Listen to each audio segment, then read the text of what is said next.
Пуштена водата за наводнување на оризовите површини во Кочанско оризари. Навремено ќе започне сеитбата на белото злато.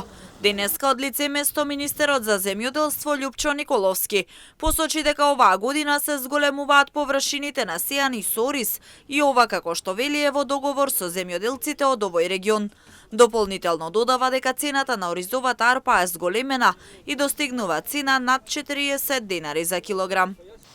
После повеќе години секое поле и големото и мало се сеат со ориз, а оваа година површините се зголемуваат, односно имаме 200 нови хектари или вкупно 3700 хектари под ориз. А заедно со сите останати култури кои во овој регион се обработуваат, достигнуваме до површина за наводнување од над 4200 хектари.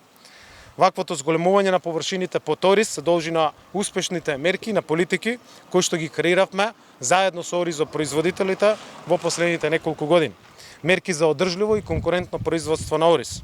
Пред само неколку денови оризот конечно на предлог на Министерството за земјоделство после една година блокада на законот веќе е донесен во Македонското собрание и оризот стана стратешка култура не само во новиот модел на субвенционирање кој што го направивме минатата година, каде што оризот е покриен со 100% субвенции за разлика од други помалку битни култури и затоа има повеќе пари за оризопроизводителите.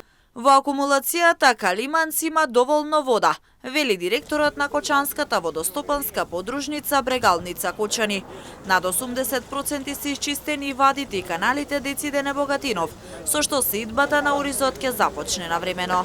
Моментално во акумулацијата Калимаци има 106 милиона метри кубни. Ова вода е некоја гаранција дека ќе имаме успешна наводнителна сезона. Сведоци сме сите и согласно планот за работа на подружници и даденото ветување дека со наводнителната сезона ќе започне во период од 7 до 15 април од проточните води и од хидросистемот од 25 до 30 април.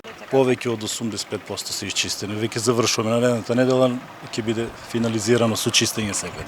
Од утре ќе започне пријавувањето за ИПАР 3 програмата.